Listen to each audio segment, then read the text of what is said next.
반갑습니다.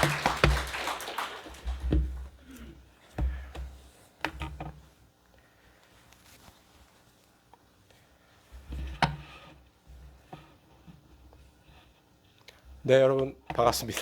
예, 저는 조희환 목사고요. 또 현재는 이제 플러 말씀하신 대로 플러 신학교에서 지금 교수로 재직 중에 있습니다. 아침에 이렇게 주차장에 차가 많은 거 보고 좀 깜짝 놀랐어요. 그래서 잠이 확 달아났는데 또 목사님이 많이 또 이렇게 닥달하셨구나 싶더라고요. 여러분 이런 시간에 이렇게 많이 참석해 주셔서 감사드리고, 무엇보다 우리 예수사랑 비전교회 지금 창립 1주년이라고 하는데 또 이렇게 많은 성도들이 또 모이는 교회로 성장하게 하셔서 하나님께 너무나 감사드리고, 또 목사님 너무 수고 많으시고, 우리 장덕재 목사님은 제가 이제 2012년에 이 LA에 왔어요. 아틀란타에 있다가 LA로 오게 됐는데, 그때 제가 처음 이제 맡았던 그 논문 지도 학생이었습니다. 그래서 저도 뭐 아무것도 모르고 막 이럴 때에 이제 장덕재 목사님하고 처음 만나게 됐고, 되게 일찍 졸업하셨죠. 그래서 사실 플러 목회학 박사과정이 아마 장 목사님이 이제 본인 입으로는 자랑 못 하셨을 거예요. 목회학 박사과정 중에서 되게 좀 힘든 그 학교 과정입니다. 근데 그래서 입학은 많이 하시는데 졸업은 많이 못 하세요. 그러니까 졸업률이 한 3, 40%뿐이 되지 않습니다. 그럼에도 불구하고 좀 일찍 공부를 마치시고 이제 지금 목회에 전념하고 계신데, 여러분들이 아주 좋은 목사님, 또 지혜로운 우리 목사님 또 모시고 있다 생각하시고 더 여러분들이 힘을 모아주시기를 바랍니다. 제가 와서 또 폐를 끼치는 건 아닌가 싶은데 우리 목사님이 또 이렇게 초청하셔서 제가 기쁜 마음으로 왔습니다. 그래서 마침 또 사순절이고 해서 우리 사순절을 우리가 어떻게 더 건강하게 보낼 수 있을까를 가지고 또 오늘과 내일 좀 말씀을 좀 나누려고 해요. 또 기존에 우리 목사님의 은혜로운 설교와는 또 달리 또 좀 딱딱함이 있고 뭐 그러시더라도 여러분들이 또 오늘 내일 말씀을 통해서 또 하나님께서 주시는 또 역사가 있으시라고 생각합니다. 그래서 여러분들이 뭐 저는 뭐 지나가는 사람이니까 뭐 있는다 하더라도 오늘 내일 나누는 말씀들의 또 중요한 내용들은 여러분들의 마음속에 또 깊이 새기시고 또 살아가시면 좋을 것 같습니다. 네, 오늘 저희가 그 사순절을 보내고 있는데요. 뭐 우리 장 목사님도 말씀하셨지만 사순절은 이제 예수님께서 십자가에 달려 죽으시기 전까지의 이제 40일간의 기간을 우리가 기념하는 절기라고 할 수가 있습니다.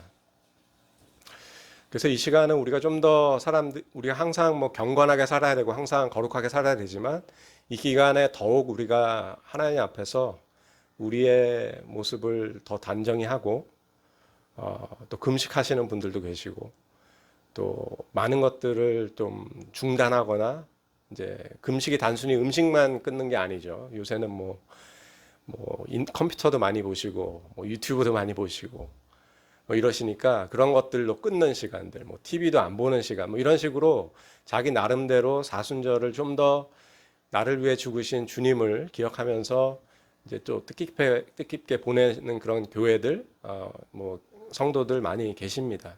그만큼 이제 주님의 그 십자가에 달려 죽으신 고난에 동참한다는 의미에서 우리가 이 사순절 기간을 좀 더 구별해서 이렇게 우리가 보내는 것이죠. 그래서 저는 개인적으로 사순절을 두 가지 의미로 생각을 합니다. 하나는, 첫 번째는 우리의 방향을 재설정하는 거예요. 우리가 하나님을 바라보지 않고, 또 우리가 방금 찬양도 했지만 최후 승리를 얻기까지 주의 십자가를 바라보면서 주의 십자가와 함께 우리가 분투하는 그런 삶을 살아가지 않고, 어느 순간에 내가 곁길로 나와서 세상을 바라보고 세상적인 성공과 그런 야망에 더 내 마음이 붙잡혀 있다면 다시 한번 방향을 재설정하는 것입니다. 그렇게 사순절을 여러분들이 맞이하시면 좋을 것 같아요. 또 하나는 습관의 재형성입니다. 결국 우리는 어떤 습관에 빠져 있어요. 예, 세상적인 습관에 빠져서 매일 밤 뭐 일터에 돌아오면 몇 시부터 뭐 내가 좋아하는 무슨 어떤 드라마를 본다든지 뭐 유튜브를 본다든지 뭐 컴퓨터를 본다든지 뭐 어떤 운동을 한다든지 나만의 어떤 습관들이 우리 안에 지금 자리를 잡고 있을 것입니다. 예, 결국은 습관이 나라는 사람을 형성해요.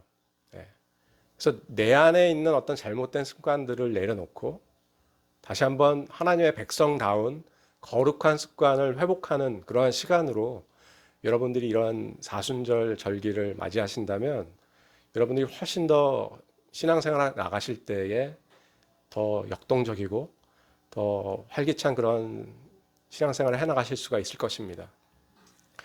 저는 플러신학교에서 현재 영성학 교수예요. 그래서 영성 우리가 오늘날 얘기 많이 하지만 참 애매한 말이죠. 예. 그래서 영성이 뭐냐라고 했을 때에 저는 이렇게 말씀드리고 싶습니다. 우리는 결국은 내가 사랑하는 것이 결국 나예요. 예. 그래서 우리가 서로에게 막 이제 소그룹 안에서 서로 이제 처음 만나는 사람들끼리 뭐 서로 알아가려고 할 때에 물어보는 질문들 중에 하나가 뭐 취미가 뭐세요? 뭐 좋아하는 영화는 뭐예요? 최근에 본 책은 뭐예요? 이런 거 묻는 이유가 우리가 그냥 단순히 묻는 게 아니라 그 사람이 좋아하고 그 사람이 사랑하는 것을 통해서 우리가 그 사람을 알 수가 있는 것입니다. 저는 자전거 타는 걸 좋아해요. 그리고 저는 축구를 좋아합니다. 그럼 저라는 사람이 어떤 성향이라는 것을 알 수가 있는 것이죠. 예. 결국은 우리가 사랑하는 것에 우리의 마음이 있습니다. 그렇죠? 그래서 우리의 어떤 열망과 우리의 어떤 소망과 우리의 사랑이 이제 있는 곳을 향해서 우리는 달려가게 돼 있어요. 그게 인간입니다. 그거 자체가 나쁘다는 게 아니에요. 그래서 우리는 어떤 욕망들을 가지고 삶을 살아가고 있습니다. 그 욕망이 없다면 아마 우리에게는 심각한 정신적인, 신체적인 문제가 찾아오게 됩니다. 그죠? 우울증이라든지, 예, 어떤 영적 침체라든지 이런 것들을 경험하게 될 거예요. 그러니까 어떤 욕망을 가지고 있다는 것 자체가 나쁜 건 아니라고요. 그리고 우리가 인간이란 어떤 욕망을 갖고 어떠한 소망을 가지고 삶을 살아갈 수밖에 없습니다. 문제는 우리가 욕망이 있느냐 없느냐의 문제가 아니라 어떠한 욕망을 우리가 선택하며 삶을 살아가느냐의 문제예요. 근데 많은 경우에 우리는 세상적인 욕망을 품고 삶을 살아갑니다. 우리는 무언가를 사랑하면서 살아가는데 우리가 사랑하는 그것이 하나님께 속한 것이 아니라 세상에 속한 것을 사랑하면서 살아가는 경우가 많아요. 그래서 기독교 영성이라는 것은 뭐냐면 기독교인들만 영이 있는 게 아닙니다. 모든 사람에게 하나님께서 영을 주셨어요. 우리가 창세기에 보면은 예수님께서 인간을 만드실 때에 이제 숨을 불어넣으셨잖아요. 생기를 불어넣으셨잖아요. 그래서 모든 사람 안에 영이 있습니다. 나쁜 사람이라고 영이 없는 게 아니에요. 그래서 요한일서에는 모든 영을 믿지 말라라고 얘기하면서 영에 대해서 분별할 것을 강조하고 있습니다. 그래서 인간은 모두가 영적인 존재예요. 그러니까 영이라는 것은 어떻게 보면 우리 안에, 우리 마음속에 있는 하나의 불꽃이라고 생각을 하시면 좋습니다. 모든 사람 안에 불꽃이 있습니다. 내 안에도 그런 불꽃이 있어요. 근데 그 불꽃을 어떻게 쓰느냐에 의해서 우리는 정말 하나님께 속한 선한 영이 될 수도 있고 또 악한 영이 될 수도 있는 것입니다. 그것이 정말 초가상간을 태우는 산불이 될 수도 있고 많은 사람을 따뜻하게 하는 온기를 주는 그러한 불도 될 수 있다는 것입니다. 결국은 내 안에 있는 그러한 욕망을 어떻게 내가 컨트롤하고 어떻게 그것을 다스리고 이런 가운데서 하나님께 온전히 자라나느냐, 이것이 우리의 어떻게 보면 싸움이 되어야 된다는 거예요. 기독교 영성학은 그렇게 내 안에 있는 욕망을 바르게 다스리는 그런 것에 집중하는 어떤 학문이라고 할 수가 있습니다. 그래서 제가 그런 기독교 영성 쪽에서 지금 강의를 하고 있고요. 또 오늘 나누게 될 얘기도 그와 관련된 이야기라고 여러분들이 보시면 되겠습니다. 그래서 진정한 영적인 훈련은 어떻게 보면 여러분들 잘 아시는 신명기 30장 19절 20절 지금 화면에 나오는 그 말씀이죠. 그러니까 모세가 이제 요단강가에서 가나안 땅을 바라보면서 백성들과 함께 출애굽한 백성들과 함께 이제 가나안 땅을 바라보는 그 언덕 위에 서 있는 것 같아요.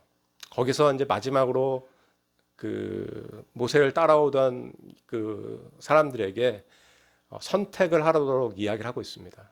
너희들이 정말 사망과 생명과 사망과 또 복과 저주를 너희 앞에 두니까 그 앞에서 너희가 선택을 해라. 생명의 길로 가든지 사망의 길로 가든지.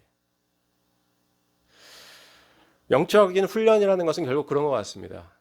우리가 어떠한 선택을 하느냐를 우리가 영적인 훈련을 통해서 더 강화하고 거기서 우리가 선택하도록 이끄는 것이 영적인 훈련이라고 할 수가 있어요. 그래서 우리가 이 영적인 바른 선택을 지속하기 위해서는 이런 죽음의 길에 대항하고 또 우리를 생명의 길로 이끌어주는 매일의 삶에서의 영적인 훈련이 중요하다라는 것입니다. 1977년에 이집트의 한 마을에서요, 파피루스 아시죠? 예. 이제 이집트인들 뭐 상형 문자 뭐 그래가지고 이제 파피루스에다가 이렇게 글자 쓰고 예전엔 그렇게 종이가 없으니까 그렇게 했다고 그러잖아요. 그래서 지금도 이집트는 이제 고온 건조한 기후기 때문에 고고학적으로 유물들이 훼손되지 않고 발견되고 있습니다. 그래서 이집트의 파피루스 하나가 1977년에 이집트 한 마을에서 발견이 됐어요. 근데 이 문서는 법적인 탄원서였습니다. 법정에서 어떤 자기의 억울함을 탄원하는 그런 탄원서였어요. 그래서 거기에 날짜까지 정확히 쓰여 있었습니다. 주후 324년 6월에 쓰여진 법정 탄원서였어요. 이 탄원서는 어떤 내용이냐면 소를 몰고 가던 어떤 사람이 한 마을을 지나는데 그 이웃이 영문도 모르는 가운데서 자기를 몽둥이로 두들겨 팼다라는 거예요. 그래서 거의 죽을 뻔하고 소까지 빼앗길 뻔했는데 모나코스라고 불리는 이삭이라는 사람이 자기를 구해줬다라는 거예요. 그래서 이 사람이 아니었다면 내가 거의 죽을 뻔했다라고 하면서 자기가 이렇게 폭력을 당하고 소를 빼앗길 뻔한 그러한 상황에 대해서 어떤 공공기관에 어떤 탄원을 하는 그러한 어떤 내용의 탄원서였습니다. 그래서 이게 뭐가 중요하냐면 여기서 모나코스라는 이삭이라는 사람이에요. 이 모나코스는 도대체 누군가? 그래서 모나코스는 오늘날 이 모노라는 말이 여러분들 홀로라는 말입니다. 그래서 뭐 모노드라마 뭐 그래서 뭐 많이 하죠. 그 뭐 모노그래프 뭐 이런 식으로 해서 이제 싱글 뭐 이런 의미를 가지고 있는데요. 모나코스라는 것은 홀로 어떻게 보면 하나님께 나아가는 자입니다. 그래서 우리가 오늘날은 몽크라고 하죠. 이제 수도사예요. 그러니까 수도사라는 말이 처음으로 표현된 문서가 바로 이 문서였습니다. 그러니까 아주 그 중요한 문서죠. 기독교적으로는. 네. 그래서 326년은 여러분들 뭐 교회사를 잘 아시는지 모르겠지만 323년에 기독교가 로마에서 이제 콘스탄틴에 의해서 공인이 됩니다. 그 전까지는 순교의 시대였어요. 많은 사람들이 핍박을 받아야만 했습니다. 근데 323년에 콘스탄틴이 이제 예수님을 믿고 이제 콘스탄틴에 의해서 기독교가 로마의 이제 공인된 종교로 인정이 되면서 아무래도 황제가 믿는 이제 종교니까 많은 사람들이 기독교인으로 되기 시작했습니다. 순교의 시대가 막을 내리고 이제 어떻게 보면 이 전환기 시대에 나타난 한 인물이 이 모나코스라는 사람이에요. 그래서 이 사람들이 나중에도 얘기하겠지만 오늘날 흔히 얘기하는 사막의 교부들, 사막의 교모들이라고 우리가 얘기를 합니다. 그래서 이들은 어떤 사람들이냐면 그들이 가진 것들을 모두 내려놓고 사막으로 물러나서 거기서 어떤 수덕 생활을 하면서 하나님을 찬양하고 그들의 어떤 기도 생활, 어떤 참회 생활들을 해나갔던 그런 영적인 본이 되는 인물들이었습니다. 그래서 우리가 잘 아는 누가복음 14장 33절에 이와 같이 너희 중에 누구든지 자기의 모든 소유를 버리지 아니하면 능히 내 제자가 되지 못하리라는 이 말씀. 이 말씀을 그들은 그들의 어떤 그 회심의 말씀, 또 그들의 어떤 콜링의 말씀으로 생각하고 이 말씀에 의해서 예수님을 영접하고 이 말씀에 의해서 자기들의 삶을 180도 전환해서 사마로 물러가서 신앙생활했던 인물입니다. 그러니까 시대마다 하나님께서 주시는 말씀들이 있는 것 같아요. 우리 시대에 어떻게 보면 많은 사람들에게 알려지고 많은 사람들의 마음을 움직이는 말씀은 우리가 잘 아는 뭐 요한복음 3장 16절 말씀, 그렇죠? 모든 우리가 하나님이 세상을 이처럼 사랑하사 독생자를 주셨으니 우리 이 말씀 너무나 잘 알고 또 이 말씀에 의해서 우리가 많은 회심자들을 얻고 이러지 않습니까? 어떻게 보면 요한복음 3장 16절이 우리 시대의 말씀이라고 한다면 4세기 예수님께서 돌아가시고 순교의 시대가 막 끝난 무렵의 초기 기독교인들의 삶에서 그 초기 기독교인들을 사로잡았던 말씀은 바로 이 누가복음 14장에 있는 이런 말씀입니다. 부자 청년과 만났을 때 하셨던 말씀이죠. 그래서 모든 것들을 내려놓고 포기하고 나를 따르라는 그런 말씀입니다. 이 말씀에 의해서 많은 사람들이 마음이 움직였고 또 예수 그리스도를 따라서 실제로 그들의 가진 모든 것들을 내려놓고 쫓았다라는 거예요. 왜 같은 그리스도인들이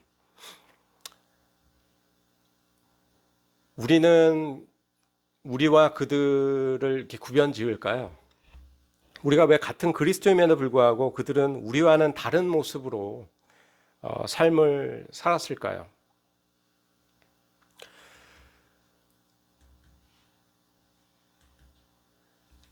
그래서 제가 그림 하나를 좀 그려봤는데요. 우리 시대의 그리스도인들의 모습을 제가 그냥 표현해 본 것입니다. 그러니까 우리가 신앙을 통해서 예수 그리스도를 영접함으로 말미암아서 그리스도인이 돼요. 근데 우리는 여전히 세상 문화 속에 있죠. 네. 그래서 우리가 그리스도인이 되고 나서 결국은 세상 문화에 맞서서 세상 문화에 역행해서 나아가는 그러한 존재가 되기보다는 그래야 되는데 거꾸로 세상 문화를 더 즐기는 존재로 삶을 살아가는 경향들이 많다라는 것입니다. 오늘날 크리스찬들은. 그래서 우리에게 있어서의 신앙은 이래서는 안 되지만 내가 세상을 살아가는데 좀 더 편리하게 가고 더 안전하게 가기 위한 하나의 방편으로 신앙생활하는 사람들이 많아요. 내가 더 많이 얻고 싶고 더 성취하고 싶고 더 잘 되고 싶은데 그러기 위해서 내가 예수님을 믿고 예수님을 의지해서 더 안전하게 내가 성공의 길로 가겠다라는 거예요. 그러니까 하나도 나는 변한 게 없다라는 거죠. 그냥 무늬만 그리스도인이에요. 그러니까 이러한 어떤 변질된 신앙, 그래서 우리에게 있어서의 신앙은 문화 적응 속도를 가속하는 도구로 전락하는 그러한 현상들이 오늘날 우리 시대에는 많이 일어나고 있다는 것입니다. 뭐 여기 계신 여러분들은 그러지 않겠지만 일반적으로 우리가 신앙을 얻고 우리가 세상의 문화와 어떻게 보면 싸우는 그러한 모습보다는 대결하는 그러한 모습보다는 거기에 편승해서 더 세상 문화를 인조이하는 그러한 수준으로 살아가는 경우가 많습니다. 그래서 오늘날 크리스찬 중에는 안타깝게도 종말을 기다리는 크리스찬들이 많지가 않아요. 종말을 이야기하는 교회가 많지가 않습니다. 결국 우리는 하나님 나라를 기다리잖아요. 정말 이 세상은 우리가 찬양 가사처럼 우리의 집이 아니잖아요. 우리는 나그네이잖아요. 근데 많은 경우에 오늘날 우리가 그것을 망각하고 삽니다. 마치 여기에서 영원히 살 것처럼 여기서 무언가를 부여잡으려고 아둥바둥 되는 그러한 모습들로 우리가 삶을 살아가는 경우들이 많다라는 거예요.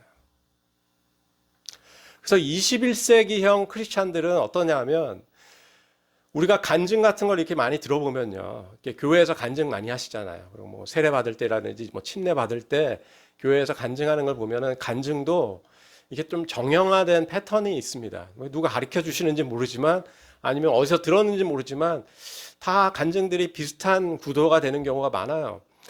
그래서 보면은 21세기형 신도의 삶은 이렇습니다. 내가 예수 믿기 전에는 이렇게 어려움이 많았고 힘든 것들이 많았는데 예수님 믿고 만사형통했다. 이런 식의 레파토리예요. 이런 레파토리가 없으면 간증자로 나오지도 못합니다. 예. 뭔가 내 구원에 문제가 있는 것이 아닌가? 내가 진짜 구원받은 게 맞나? 싶을 정도로 이러한 어떤 극적인 어떤 그 어려운 삶에서 모든 게 형통한 삶으로 바뀌는 그러한 어떤 간증들, 또 이런 간증들에 많은 사람들이 감동하고 위로를 얻고 이렇게 되죠. 물론 예수님을 믿고 예수님을 만나고 우리의 삶 가운데 평안이 있고 우리가 그 거룩한 백성이 되고 예수님 그 어떤 것과 바꿀 수 없는 어떤 기쁨들이 우리 안에 찾아오는 그러한 것들은 분명히 있습니다. 그러나 우리의 삶 자체를 놓고 본다면 결코 예수님 믿기 전에는 분투였고 예수님 믿고 난 후에는 모든 것이 형통한 그러한 삶은 아니라는 거예요. 왜? 우리가 사는 이 세상은 여전히 죄악된 세상이기 때문입니다. 오히려 우리가 교회사를 통해서 보면 제가 방금 어떤 사막의 교부들 얘기도 잠깐 드렸지만 그들은 예수님을 믿고 나서 오히려 더 많은 고통과 어려움과 분투하는 삶 속으로 들어간 수밖에 없었던 그러한 삶을 살았습니다. 그것을 우리가 흔히 오늘날 말로 제자도라고 하죠. 그리스도의 제자가 됐기 때문에 마땅히 가야 하는 길이라고 얘기를 합니다. 그러니까 너희도 너희 십자가를 지고 나를 따르라고 예수님께서 말씀하시잖아요. 그래서 방금 제가 읽은 누가복음 14장 말씀을 가지고 본 회퍼라는 신학자가 있습니다. 이분은 나치 정권 하에서 굴복하지 않고 오히려 히틀러를 어떻게든 물리치려고 하다가 이제 수용소에서 결국은 처형당한 그러한 어떤 비운의 신학자죠. 이분이 이 누가복음 14장을 해석할 때 결국 이렇게 한마디로 해석을 합니다. 예수님께서 우리를 제자로 부르신 것은 와서 죽으라는 부르심이라는 거예요. 네. 나에게 와서 나를 따르면서 죽으라는 그런 어떤 순교에 동참하라는 그런 부르심이라는 것입니다. 결국은 우리가 성도가 된다라는 것은, 제자가 된다라는 것은 그런 어떤 순교적인 삶으로 우리를 이끄는 그런 초청이라는 것이에요. 특별한 어떤 선교사님들이나 어떤 특별한 부르심을 받은 사람들만이 그러한 삶으로 가는 것이 아니라 모든 그리스도인들이 그리스도의 제자이며 모든 제자가 그런 분투의 삶으로 초청을 받았다라는 것입니다. 그래서 분투라는 것은 내가 뭔가 예수님을 잘못 믿고 있는 거 아닌가가 아니라 오히려 크리스찬들에게 있어서 분투는 지극히 정상적이고 필수적이고 오히려 건강한 성도의 삶을 드러내는 지표가 된다라는 거예요. 여러분 삶 가운데 아무런 어떤 분투함이 없다면 여러분 오히려 내가 지금 뭔가 잘못 살고 있는 거 아닌가 물음을 가지셔야 돼요. 여러분 무엇을 이 세상 살아가면서 무엇 때문에 지금 분투하고 있습니까? 그런 분투의 어떠한 요소들이 여러분의 삶 가운데 없다면 정말 문제의식을 가지셔야 돼요. 결코 우리는 천국 속에 있지 않습니다. 천국 가서야는 우리가 분투함이 없겠죠. 그러나 우리가 세상을 살아가는 한 예수 그리스도를 믿고 우리가 죄사함을 받았지만 여전히 우리는 매일매일 어떤 그러한 죄악들과의 유혹 속에 있잖아요. 그건 우리 스스로가 너무나 잘 알고 있잖아요. 그럼 거기에 대해서 우리가 분투하는 그러한 삶의 모습을 보여야죠.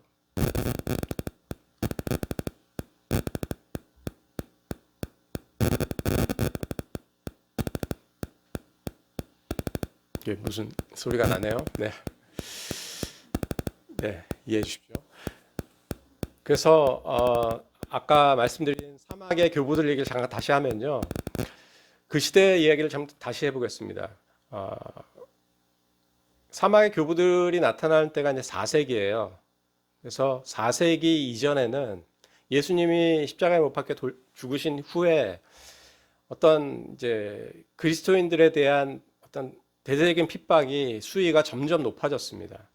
예, 여러분 뭐 잘 아시는 그런 뭐 네로 황제라든지 많은 사람들이 있죠. 그래서 대부분의 황제들이 많이 바뀌었지만 300~400년 동안 모든 황제들이 대부분 그리스도인들에 대해서만큼은 상당히 냉혹했고 그들에 대해서 관대하지 않았습니다. 그건 어떻게 보면 그 로마인들의 어떤 문제라기보다도 그리스도인들의 어떻게 보면 완고함이라고 할 수 있어요. 로마는 다신교 사회입니다. 그래서 어떤 신을 믿어도 돼요. 그래서 수많은 어떤 종교가 로마 사회에 있어요. 그래서 지금도 로마에 가면은 만신전이라는 그러한 그 건물이 있습니다. 지금은 이제 교회가 되어 있는데, 크리스찬 교회가 되어 있는데, 그야말로 5만 가지 신들을 다 섬기는 하나의 그 템플이 그 당시에 있었습니다.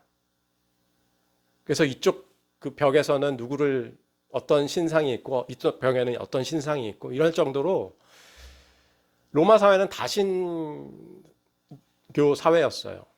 그 말은 뭐냐면 로마의 황제를 인정하고 로마의 황제를 숭배하는 그러한 마음을 가진 집단이라면 그 어떤 종교 집단이든지 로마 사회가 인정해 주는 거예요. 근데 유독 크리스찬들만이 우리는 황제에게 절하지 않겠다. 우리는 황제를 숭배하지 않겠다. 오직 우리는 하나님 한 분만을 믿고 따르겠다라는 그러한 고집을 부리니까 결국은 이제 로마 황제가 당연히 기독교인들을 좋아할 리가 없죠. 그래서 모든 황제들이 여러 번 바뀌는 과정에서도 그 어느 시기도 크리스찬들이 핍박을 받지 않은 시기가 없었어요. 그래서 이러한 핍박의 정점을 이뤘던 시기가 디오클레티안이라는 황제가 있었을 때에 가장 핍박이 극심했다라고 합니다. 그러니까 여러분 영화 뭐 배너라든지 그런 영화들 보면은 뭐 이런 그 콜로세움에 이제 크리스찬들 가서 막 사자밥이 되고 막 몸이 찢기고 뭐 이런 거 보잖아요. 그러한 어떠한 대대적인 핍박이 있었습니다. 그래서 수천 명의 순교자들이 이 당시에 있었다고 하죠. 그래서 이렇게 좋은 소식만 들려오지만 사실은 이러한 핍박이 있고 이러한 어떤 고통이 있으면 당연히 배교자들도 많이 나올 수밖에 없는 것입니다. 그렇죠? 예수님을 믿는 것을 포기하고 또 두려움 가운데 도망한 사람들도 상당히 많았다는 거예요. 이게 현실이죠. 네. 그만큼 어려운 시기였습니다. 신앙생활하게 나아가기 상당히 힘든 시기였어요. 근데 그런 가운데서 아까 말씀드린 콘스탄틴이라는 황제가 나타나고 그가 꿈에 예수 그리스도의 십자가를 보게 되고 그런 가운데서 예수님을 영접하게 됩니다. 그러니까 극적인 사건이죠. 그러면서 그리스도를 믿게 되니까 갑자기 기독교인들에 대한 이제 로마 이 정권의 태도가 바뀌기 시작한 거예요. 그래서 이전까지는 핍박을 받는 신앙이었는데 이제는 황제가 믿는 신앙이기 때문에 오히려 그 사회에서 특권을 누리는 그러한 어떠한 집단, 종교 집단이 되어버린 것입니다. 그래서 이게 어떻게 보면 이전까지는 뭐 크리스찬들이 뭐 바울이 선교도 하고 제자들이 선교도 하고 이러지만 그 사회의 10%가 안 됐어요. 네, 그것도 많은 거죠, 사실은. 순교의 시대임에도 불구하고. 그런데 콘스탄틴이 황제가 되고 나서는 50%로 급증을 했습니다. 네, 크리스찬들이요. 그 사회의 50%. 그러니까 하나의 유행처럼 됐어요. 크리스찬이 된다는 것은 로마 사회에서 하나의 유행처럼 이렇게 일어난 일이었습니다. 그러니까 일종의 소셜 클럽이 된 거예요. 사교 클럽이 된 것입니다. 그래서 귀족들이 이거 황제가 믿는 종교야? 그러면서 한번 나도 가볼까? 이렇게 되고 거기에 가게 되면 결국은 황제와 관련된 여러 인맥들을 우리가 접할 수가 있고 뭐 이렇게 되니까 결국 신앙적인 순수성에 의해서가 아니라 다른 동기로 이제 교회에 가게 되는 그런 상황들이 벌어지게 된 것이죠. 그러니까 결국은 사람들은 많아지고 핍박은 사라졌지만 교회 안에 제자도는 실종되는 그러한 상황들이 벌어졌습니다. 이게 어떻게 보면 이제 순교의 시대가 끝나고 나서 맞이한 어떤 새로운 어떤 기독교 안의 도전이라고 할 수 있죠. 챌린지라고 할 수 있습니다. 그래서 이때 나타난 인물들이 누구냐 하면 바로 아까 말씀드린 사막의 크리스찬들이에요. 그래서 이 사막의 크리스찬들이 나타나서 이들은 우리가 이렇게 살면 안 되겠다. 우리가 순교의 시대 때 가졌던 그러한 신앙의 순수성을 되찾아야겠다. 그러한 마음들을 지키기 위해서 우리가 좀 더 특별한 삶을 살아야겠다라고 하면서 그들이 사막으로 물러난 것입니다. 사막의 크리스찬들은 성직자들이 아니에요. 여러분과 같은 우리가 흔히 말하는 평신도입니다. 일반 예수님을 믿는 성도들이에요. 그러니까 그런 성도들 안에서 자발적으로 나타난 운동이 이제 사막의 교부들, 사막의 교모들, 그러면서 사막의 크리스찬들이라고 우리가 얘기를 합니다. 그래서 이들은 사막으로 물러나서 그들에게 찾아오는 여러 가지 죄악들과 분투하면서 어떤 수덕적인 삶을 살았습니다. 그래서 왜 그들이 구태여 그렇게 힘든 삶을 살았는가? 왜 그들이 그렇게 구태여 분투하는 삶을 자초했을까? 이제 순교의 시대가 끝나고 편안한 신앙생활을 할 수 있는 시대가 됐는데 크게 세 가지 얘기를 들 수 있습니다. 첫 번째는 세상이 타락을 했기 때문이죠. 세상이 타락했기 때문에, 세상이 여전히 죄악 가운데 있기 때문에 그들은 분투하는 삶을 살아야 된다는 것은 그들에게 있어서 너무나 당연했습니다. 두 번째는 제자도를 이루기 위해서요. 우리는 예수님의 제자로 부름받았기 때문에 단순히 형식적으로 교회에 오가는 그러한 존재들이 아니라 예수님의 제자도를 실현해야 되는 그런 책임이 있는 자들이라는 어떤 책임감 속에서 그들은 분투하는 그런 삶을 택한 것입니다. 마지막으로 결국 그리스도인의 삶의 목적은 세상 속에서 더 편하고 더 많이 축적하고 더 성공하는 것이 아니라 하나님과의 친밀함을 어떻게 하나님 나라가 올 때까지 더 견고하게 갖느냐의 싸움이라는 것이죠. 그런 거룩한 인격적인 성수, 세상에서의 빛과 소금으로서의 그런 영향력을 우리가 온전히 행사하기 위해서는 우리가 분투해야만 한다라는 그러한 결론을 그들은 내릴 수밖에 없었습니다.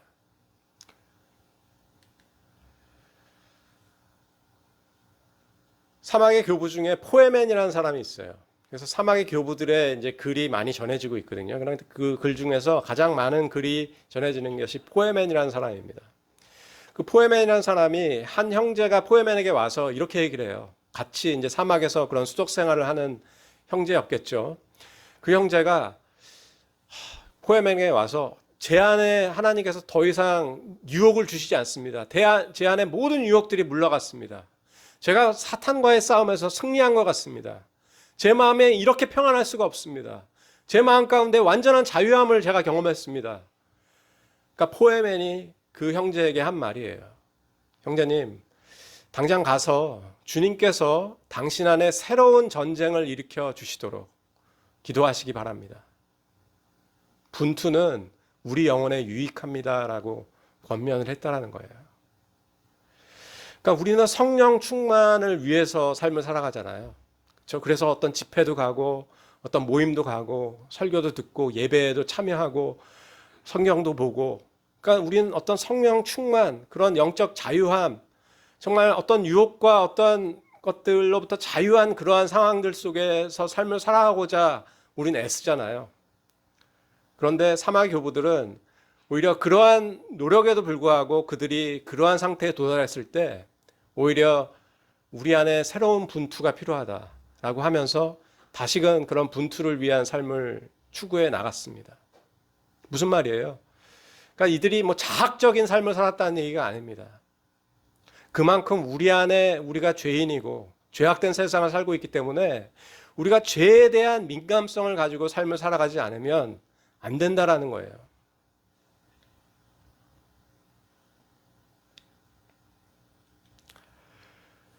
그래서 이들 사막의 교부들을 통해서 이제 발전된 것이 오늘날 여러분들 들어보셨는지 모르겠지만 7가지 죄악이라고 있습니다. 나태, 시기, 분노, 탐욕, 허영심, 정욕, 식탐 이렇게 해서 7가지 죄악이라고 하죠. 그리고 이 7가지 죄악의 우두머리는 이제 교만이라고 얘기할 수가 있고요. 그래서 7가지 치명적인 죄악 우리가 이렇게 얘기를 하거든요. 그래서 이러한 7가지 죄악들이 신학적으로 잘 체계화된 것이 바로 이들 사막의 교부들을 통해서였어요. 이들은 죄악과 싸웠습니다. 매일매일의 삶에서 자기들 안에 찾아오는 여러 죄악들과 분투했습니다. 금식을 통해서, 기도를 통해서, 말씀 암송과 묵상을 통해서, 예배를 통해서 그들은 이러한 죄악과 분투했습니다. 그리고 그들을 찾아오는 다른 형제들, 다른 자매들을 가르치고 또 같이 이러한 죄악과의 분투에 초청을 한 것이죠. 그런데 생각해 보십시오. 그들이 사막으로 물러났다고 했습니다. 근데 사막에 뭐 그렇게 유혹거리가 많을까요? 예, 식탐. 뭐 사막에서 무슨 식탐이 있겠어요? 먹을 것도 없고 물도 제대로 없는 그런 가운데서. 네. 다른 유혹들도 어떻게 보면 마찬가지죠. 사막에 어떻게 보면 고립되어 있는데 거기서 뭐 시기할 일이 뭐가 있으며 거기서 뭐 누구에 대해서 분노할 일이 뭐가 있으며 그러나 이들의 싸움은 그냥 현상적으로 보이는 것에 대한 그런 죄악과의 싸움이 아니었습니다. 보다 정확히 얘기한다면 7가지 죄악에 대해서 제가 쓴 책이 있어요. 아이처치 시대의 7가지 치명적인 죄악. 그래서 여러분들이 7가지 죄악에 대해서 좀 더 디테일하게 보고 싶으시면 이 책을 나중에 보시면 좋습니다. 네. 그래서 지금 말씀드리는 것이 이제 사막의 교부들이 싸운 이 죄악의 실체가 사실은 사막에 그러한 죄악의 우리의 유혹거리들이 사실 많지는 않다라는 거예요. 근데 그럼에도 불구하고 그들이 매일의 삶에서 죄악과 분투했거든요. 그래서 엄밀하게 말해서 본다면 그들은 죄악과 분투한 것이 아니라 죄악된 생각들과의 분투를 한 것입니다. 그래서 7가지 죄악은 우리 안에 하나의 죄악된 생각의 형태로 찾아와요. 먹고 싶다라는, 맛있는 것을 먹고 싶다라는 어떠한 죄악된 생각으로 우리 안에 먼저 찾아온다라는 거예요. 그렇지 않아요? 여러분 혼자 운전하다 보면 우리 안에 어떤 분에 대한, 어떤 사람에 대한 나를 망신시킨 어떤 사람에 대한 내 나름대로의 시나리오를 짜면서 내가 막 화를 내고 있죠. 어느 순간에 막 혼자 막 드라마를 찍고 있잖아요. 그래서 저 사람하고 내가 이렇게 호통을 치고 이렇게 야단을 치고 이렇게 내가 대시를 해야지 막 이렇게 상상을 하면서 운전하는 경우도 있잖아요. 그렇죠? 아닌 것처럼 우리가 그렇지만 다들 그런 경험이 있으실 겁니다. 그러니까 결국은 모든 분노라는 것도 그렇죠? 그 사람이 없다 하더라도 나 혼자 있는 자리에서 내 안의 생각들로 찾아오는 거예요.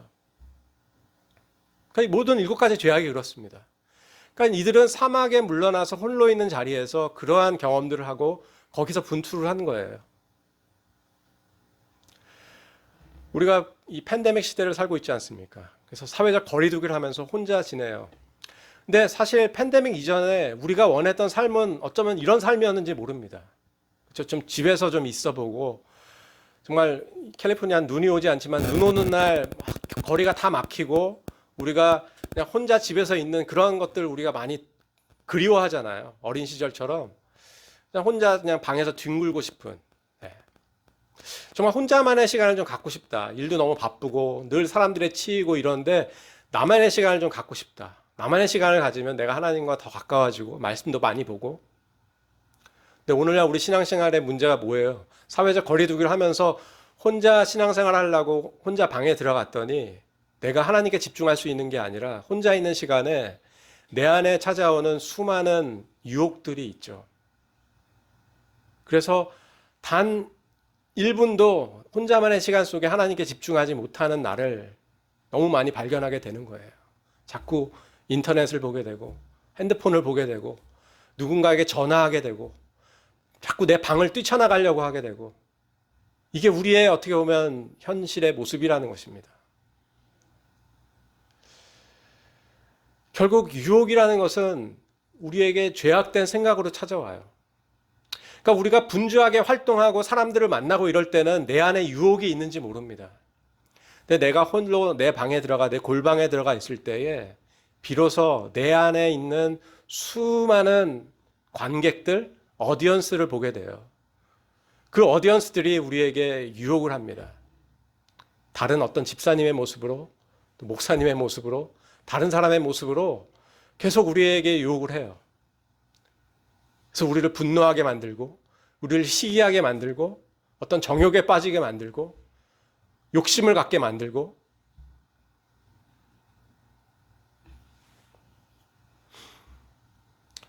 그래서 사막의 교부들은 이렇게 얘기합니다. 이런 죄악된 생각을 이제 그리스 말 그 헬라어로 로기스모이라고 하거든요.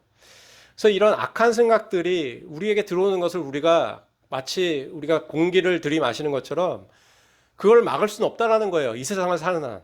우리가 천국 가기 전까지는 이 악한 생각들 우리에게 끊임없이 들어온다는 거예요. 내가 마더 테레사인들, 내가 빌리 그레함인들, 내가 누구이든 간에 우리는 악한 생각들이 들어오는 것을 막을 수가 없습니다. 우리 모두가 경건한 모습으로 삶을 살아가지만 사실 우리 경건한 모습 이면에는 끊임없이 우리 안에도 그 사람 안에도 악한 생각이 들어온다라는 거예요. 제 안에도 들어오고요.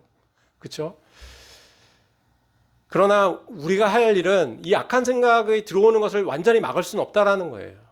그러나 그런 생각들이 들어오는 것에 대해서 우리가 싸울 수 있다라는 겁니다. 저항할 수 있다라는 것입니다. 그래서 우리가 해야 할 일은 그것들에 저항하는 일이라는 거예요. 거기에 끌려가는 것이 아니라 거기에 저항하는 것이라는 거예요. 그래서 이 사마귀 교보들은 그러한 싸움, 그러한 분투를 우리에게 가르쳐주고 있는 것입니다. 기독교 영성 형성은 하나님을 향한 우리의 주의 집중을 이루는 영적 훈련을 통해서 우리 안에 들어오는 끊임없는 악한 생각들과의 분투를 통해서 이루어지는 과정이라고 할 수가 있습니다. 악한 생각과 욕망에 우리가 저항하지 않고 거기에 그냥 이끌려가게 되면 결국 우리라는 존재는 어떻게 되냐면 우리 안에는 거짓 자아가 형성이 됩니다. 그러니까 어떤 망상에 의해서, 어떤 강박에 의해서, 어떤 분노에 의해서, 어떤 수치심에 의해서, 어떤 두려움에 의해서 나라는 사람을 형성하게 돼요. 그러니까 하나님의 사랑받는 자로서의 내가 아니라, 그렇죠? 어떤 강박적인 상황에 의해서 만들어진 나를 가지고 삶을 살아간다는 거예요. 다른 말로 하면 가면을 쓴 모습으로 내가 삶을 살아간다는 거예요. 그러니까 내가 아무리 예수님을 믿고 예배를 드리고 찬양을 하고 남들 보기에는 성공적인 크리스찬으로 살아가는 것처럼 보인다 할지라도 내 속사람은 가면을 쓴 모습이에요. 그렇기 때문에 자유하지 않고 기쁨이 없고 이렇게 될 수밖에 없다라는 것입니다. 그래서 진정한 영적인 훈련이라는 것은요, 나와는 무관한 어떤 새로운 지식을 얻고 말씀을 더 깊이 깨닫고 그런 어떤 활동이 아니라 나의 죄악과 연약함을 대면하는 어떤 정직, 나의 죄악을 대면하는 용기, 또 나의 죄악, 매일매일의 삶 가운데서의 나의 죄악을 반복적으로 대면하는 그러한 어떤 분투를 통해서 이루어지는 어떻게 보면 밑바닥의 운동이라고 할 수가 있습니다. 영적 훈련이라는 것이 대단한 게 아니에요. 어떻게 보면 내가 나를 제대로 본다면, 내가 나를 제대로 응시한다면 되는 거예요. 근데 우리가 많은 경우에 나를 응시하지 못합니다. 자꾸 다른 걸 보려고 해요. 어떤 다른 유명한 목사님의 설교, 다른 유명한 신앙의 선배들의 어떤 간증, 다른 어떤 좋은 신앙 서적, 거기에만 의존하려고 해요. 그것이 나쁘다는 것이 아니라, 근데 그것을 통해서 결국은 나라는 사람을 응시해야 돼요. 내가 어떠한 존재이고 거기에 비해서 그 사람들의 말과 그 사람들의 어떤 주장과 그런 어떤 은혜로운 말씀들과 비교했을 때 나라는 사람들은 지금 어떠한 죄악에 직면하고 있고 어떠한 죄악의 유혹에 빠져 있는가를 보고 거기에 대해서 분투를 해야 된다는 거죠. 그러니까 나를 응시하는 그러한 단계가 없이는 성장이라는 것은 있을 수가 없습니다. 그냥 교회만 열심히 나오고 모임만 열심히 참여하고 성경만 많이 읽으면 그것은 종교인이 될 수는 있어요. 그래서 오늘 본 바리새인의 모습처럼 제가 누구 것도 훔치지 않고 11조도 늘 하고 이런 사람입니다. 근데 예수님이 이 사람은 주목하지 않으시잖아요. 네. 오히려 의롭다라고 하시면서 예수님께서 주목한 사람은 바로 세리였잖아요. 세리가 뭘 했습니까? 그러니까 어떤 수치심 가운데서 하늘도 제대로 바라보지 못하고 고개를 정말 가슴으로 푹 파묻은 채로 하나님이여 저를 불쌍히 여기소서, 저는 죄인입니다 라는 기도를 한 거예요. 여러분, 성경에 예수님이 가르쳐 주신 두 가지의 기도가 있습니다. 그러니까 예수님이 어떤 매뉴얼을 우리에게 주시면 우리가 신앙생활하기 참 편할 것 같다는 생각하지 않으세요? 근데 문제는 예수님이 그러한 매뉴얼을 우리에게 주시지 않았어요. 이렇게 살면 돼. 이거 해. 뭐 이런 식으로 해주시면 우리가 딱 그대로 하면 좋은데, 그런 매뉴얼을 딱 주시진 않았어요. 근데 이렇게 기도해라라고 우리에게 가르쳐 주신 기도는 있습니다. 그게 뭐예요? 주기도문이죠. 그렇죠? 여러분 잘 아시는 주기도문입니다. 또 하나는 뭘까요? 바로 오늘 읽은 세리의 기도예요. 그래서 오늘 기도 이 내용은 예수님이 직접 보고 제자들과 보고 얘기하는 게 아니라 예수님이 비유로 말씀하신 거예요. 이게 비유라고요. 그래서 바리새인과 세리를 놓고 비유를 하셨고 그 가운데서 세리의 기도, 하나님이 들으시는 기도에 대해서 예수님께서 가르쳐 주신 거예요. 그래서 여러분들 우리 기독교 안에는 동방정교회라고 있습니다. 동방정교회. 그 이집트 크리스찬들이라고 하죠. 그릭 크리스찬들, 그릭 옥서덕스라고 해서 우리 뉴스 같은 거 보면은 검은색 옷 입고 신앙생활하는 분들이 있습니다. 이 동방정교회에서는 주기도문과 함께 지금 이 세리의 기도를 아주 중요한 기도로 많이 가르치고 있어요. 그래서 예수기도라고 우리가 얘기를 합니다. 예수님이 가르쳐준 기도니까 그렇게 하겠죠. 그래서 이러한 세리의 기도를 우리가 주기도문처럼 이렇게 긴 기도가 아니기 때문에 정말 우리의 기도로 삼고 우리가 살아갈 수가 있어요. 근데 이 기도를 그냥 따라하는 게 중요한 것이 아니라 그러한 태도가 중요하다라는 거죠. 그러한 마음가짐이 중요하다라는 것입니다.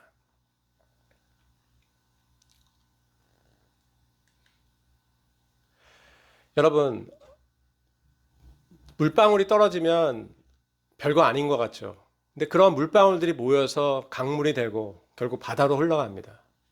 그렇죠? 그래서 그 물방울이 계속 한 군데서 떨어지면 그 밑에 있는 바위건 쇠건 무엇이든 간에 변형이 생겨요. 그렇죠? 움푹 패인다거나 그것이 아무리 견고한 바위고 쇳덩어리라 할지라도 변형이 생깁니다. 무서운 거예요. 그리고 악덕이라는 것은 습관입니다. 어떤 사람이 죄를 범해서 뉴스 사회면에 나오잖아요. 그 사람이 갑자기 그렇게 된 게 아니에요. 그렇죠? 자그마한 어떤 죄악들이 매일매일의 삶에서 간과했던 그런 자그마한 죄악들이 자라고 자라서 그런 결과가 되는 것입니다. 그런 면에서 우리에게 들어오는 어떤 죄악된 생각들을 가볍게 다뤄서는 안 돼요. 그냥 지나쳐서는 안 됩니다. 그런 것들을 우리가 다룰 수 있어야 되고 거기에 대항해야 되고 분투해야 됩니다. 그러지 않으면 우리도 어떻게 되리라고 우리가 알 수가 없어요. 우리가 싸울 때 보면요. 어떠한 이슈만 가지고 싸우면 그 싸움은 좋은 싸움이 될 수 있어요. 좋은 의견 다툼이 될 수가 있습니다. 교회 안에서조차도 회의 안에서 어떤 의견에 대해서 다투면 그거 자체로 끝나는 싸움이면 참 좋아요. 근데 우리의 싸움, 부부 싸움이건 어떤 싸움이건 우리의 싸움이 곤란한 이유는 어떤 이슈 때문에 싸우게 되는데 결국은 옛날 일을 끄집어낼 때에 이제 그 싸움은 정말 우리의 마음, 상대방의 마음을 괴롭히게 되고 서로 용서할 수 없는, 서로 풀 수 없는 그러한 관계가 돼버리죠. 근데 그 옛적 일은 뭔가요? 해소되지 않은 나의 마음이에요. 그 사람에 대해서 갖고 있는 나의 어떤 앙금이에요. 어떻게 보면 그런 죄악된 생각들을 우리는 안고 살아가기 때문에 어떤 문제가 있을 때에 그 문제를 가지고 우리가 싸우기보다는 너 예전에도 이랬잖아 막 한다든지 당신은 항상 이래 막 이런다든지 이렇게 되면 그 싸움은 해결이 안 돼요. 내가 언제 맨날 그랬어? 당신이야말로 막 이러면서 결국은 서로 이기기 위한 옛날 히스토리 데이터들을 다 끌어모으게 되는 그런 싸움이 돼버리는 거죠. 그럼 거기에는 답이 없습니다. 왜 이렇게 되냐는 거예요. 결국 우리가 악덕은 습관, 저 매일매일에 우리 안에 들어오는 죄악된 생각들을 그때그때 우리가 대면하고 분투하고 거기서 싸워서 이기지 못하기 때문에 그런 것들이 우리 안에 계속 고인물처럼 쌓이는 거예요. 그리고 그거는 내가 참는다 이렇게 해서 사라지는 게 아니에요. 결국은 기회만 되면 그야말로 터져 나오는 겁니다. 그런 때에 그 죄는 감당할 수가 없어요. 우리가 덮을래도 덮을 수가 없는 그런 상태가 된다는 것입니다. 그래서 에베소서에 이런 말씀이 있습니다. 너희는 유혹의 욕심을 따라서 썩어져가는 구습을 따르는 옛사람을 벗어버리고 오직 너희의 심령이 새롭게 되어 하나님을 따라 의와 진리와 거룩함으로 지으심을 받은 새 사람을 입으라, 이렇게 말씀하고 있습니다. 여러분, 거룩함이라는 것은요, 우리 안에 죄악을 거두어내는 일부터 시작됩니다. 거룩은 단순히 우리가 말씀 은혜를 받고 찬양 속에서 감격을 누리고 금식일을 통해서 어떤 정결해지고 이런 것이 아니라 그 이전에 우리가 죄악과의 싸움에서 우리의 죄악들을 물리치는 가운데서 시작되는 거예요. 그래서 거룩함이란 우리 안에 죄악을 거두어내고 우리 자신을 그리스도의 성품으로 덧입는 것을 이야기합니다. 그게 거룩함이에요. 따라서 죄에 대한 민감성이 없이는 거룩함 존재가 될 수가 없습니다. 죄에 대한 민감성이 없이는 거룩할 수가 없어요. 만일 우리가 죄가 없다고 말하면 스스로 속이고 또 진리가 우리 속에 있지 아니할 것이요 라고 요한일서는 말하고 있습니다. 또 시편에서 다윗은 이렇게 얘기해요. 그가 속죄하는 그러한 어떤 자신을 이야기하면서 시편 32편 3절에서 이렇게 얘기합니다. 내가 하나님께 죄를 자백하는 일들을 하지 않으니까 어떤 내 안에 현상이 일어나냐면 내가 입을 열지 아니할 때 종일 신음함으로 내 뼈가 쇠하였나이다. 죄에 대한 민감성을 가지고 사는 신앙인의 모습은 이와 같아야 돼요. 하나님, 내가 하나님께 나의 이런 죄악된 생각들을 자백하지 않고 이 죄와 제가 분투하지 않고 내가 하루를 살아갈 때 정말 제 입이 바짝바짝 마르고 내가 종일 신음함으로 정말 제 뼈가 쇠할 것 같습니다. 이러한 모습이 돼야 된다는 거예요. 다윗은 우리가 흔히 얘기할 때 하나님 마음에 합한 사람이라는 그런 별명을 가진 사람이잖아요. 어떻게 그럴 수 있었을까요? 다윗도 죄가 많은 사람입니다. 그럼에도 불구하고 그는 자기의 죄를 응시할 수 있었고 그 죄를 하나님께 가져올 수 있었던 사람이에요. 죄에 대한 민감성이 있었던 사람입니다. 그래서 오늘 지금 말씀드린 이런 어떠한 자기 안에 일어나는 일들에 대해서 이렇게 고백을 하는 거예요. 이러한 민감성을 우리도 가져야 된다는 것입니다. 시간 너무 많이 지났죠? 근데 이제 곧 마무리 할게요. 예. 아침부터 너무 제가 여러분들을 여러분, 이 그림이 무슨 그림인지 아십니까? 예, 모나리자. 역시 여러분들의 수준은 네. 예, 모나리자라는 그림이 있죠. 이게 그 루브르 박물관에 있다 그러죠. 예, 루브르 박물관에 가면 이제 모나리자 여러 작품들이 많이 있겠지만 박물관이니까 유독 사람들이 많이 몰려 있는 곳은 이 그러니까 모나리자 이 그림 앞이라고 합니다.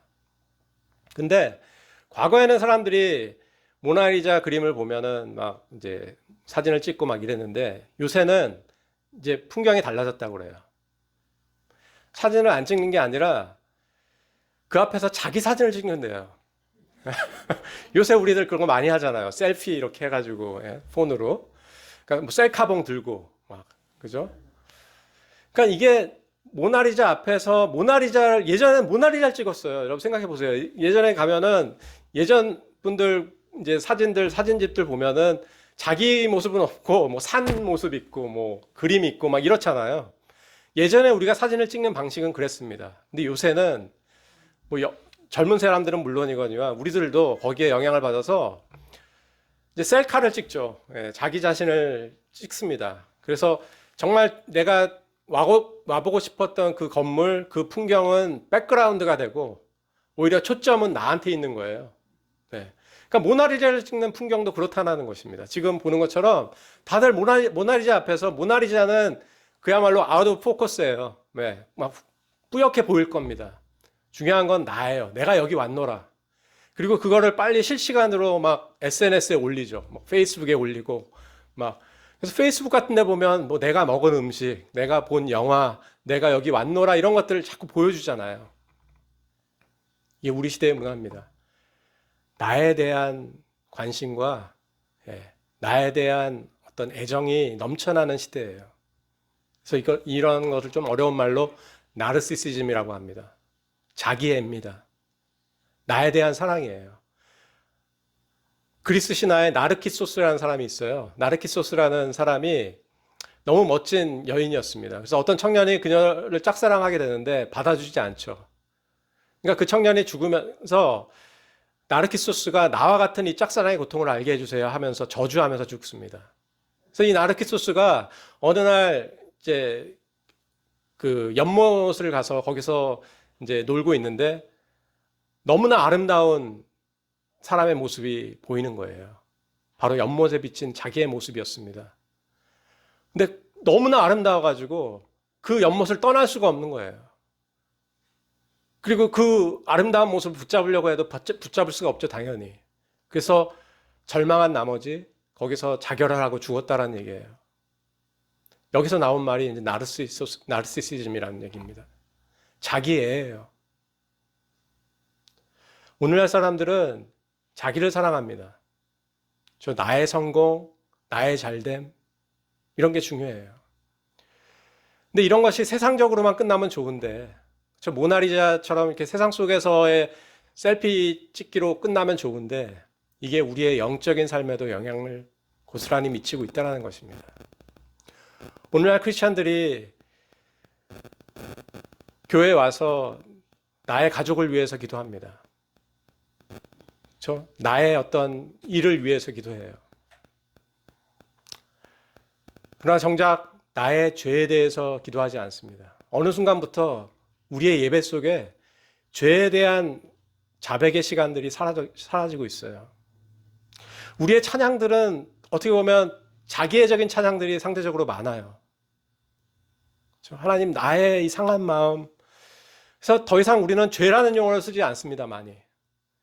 그냥 내가 실패했고 내 마음이 상했고 나는 위로가 필요하고 나는 격려가 필요하고 그래서 그 교회에서 그러한 것들을 보상받으려고 해요. 그런 것들을 채워주지 않는 교회는 나에게 만족스러운 교회가 아니에요. 그래서 다른 교회를 가버리죠. 자기애 때문에 우리는 다른 걸 보지 못합니다. 우리의 개인 기도 속에서도 우리가 어느 순간부터 더 이상 하나님 제가 죄인입니다. 나의 죄를 놓고 기도하지 않아요. 그렇다고 기도를 안 하는 건 아니에요. 수많은 하나님 앞에 간구할 리스트들은 갖고 있죠. 물론 죄에 대해서도 내가 죄인인 걸 고백은 해요. 근데 형식적으로 하죠. 내용이 없어요. 하나님 제가 죄인입니다. 오늘도 죄인된 죄를 이렇게 저를 돌봐주셔서 감사해요라고는 하지만 어떻게 네가 죄인이니? 하나님이 만약에 물으신다면 우리 말 못할 거예요. 생각해 본 적이 없기 때문에. 내가 잘 될 것과 내가 어떻게 보면 위로받아야 될 것과 내가 보상받아야 될 것과 이런 것만을 생각하면 우리는 살고 있기 때문에 내가 잘못하고 내가 죄악 가운데 있고 내가 죄악된 생각 속에 있는 그러한 나의 모습들에 대해서는 우리가 생각하지 않는다는 것이죠.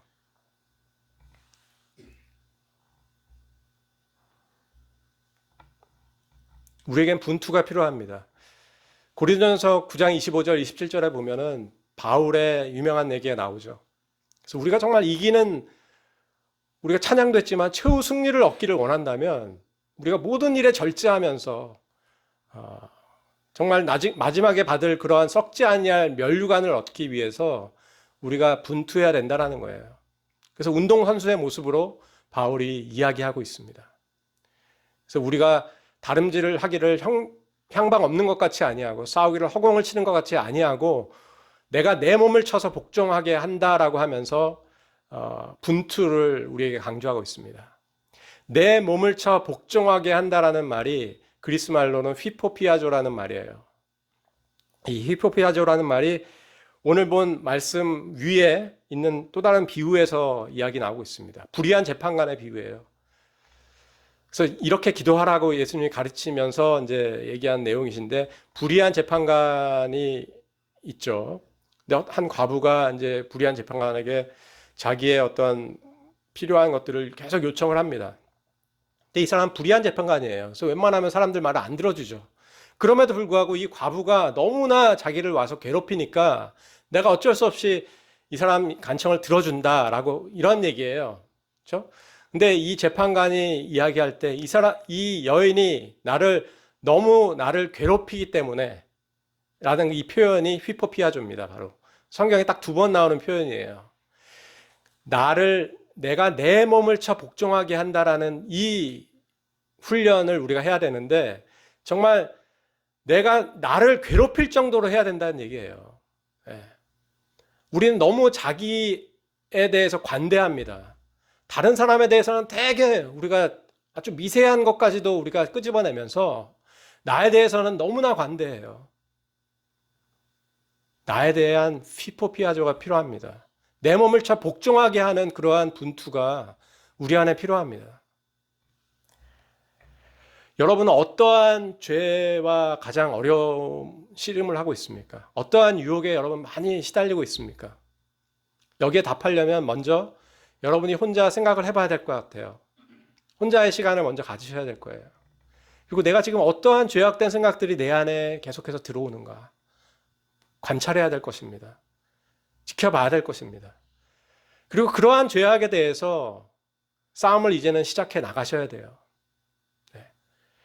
그러한 어떤 신앙생활이 아니고서는 우리의 신앙생활은 어떻게 보면 무늬만 크리스찬일 수 있습니다. 우린 그걸 원하는 게 아니잖아요. 우리의 속 알맹이까지 정말 하나님 당신의 것입니다 라고 얘기할 수 있는 우리가 되길 원한다면 우리의 죄악과의 분투가 이제부터 시작이 돼야 됩니다. 제가 이 존 오웰이라는 17세기 청교도 신학자의 말씀으로 오늘 말씀 마치려고 해요. 제가 읽어드리겠습니다. 여러분은 죄를 죽이고 있습니까? 죄 죽이기를 매일의 일로 삼고 있습니까? 살아있는 동안에 항상 그 일을 해야 합니다. 이 일을 하루도 쉬지 마십시오. 죄 죽이는 일을 계속하십시오. 그렇지 않으면 죄가 여러분을 죽일 것입니다. 여러분이 그리스도와 함께 죽었고 그리스도와 함께 다시 살았다는 사실을 이 일을 하지 않아도 될 구실로 삼지 마십시오 라고 얘기하고 있습니다. 여러분, 사순절 기간에 우리가 다른 많은 것들이 우리 안에 회복되고 다시 한번 하나님 앞에 돌아와야 되지만 무엇보다 우리가 죄인된 나라는 사실, 하나님 제가 죄인입니다 라는 그 사실을 우리가 기억하면서 죄에 대한 감수성을 키워나가는 그런 여러분들 되시기 바랍니다.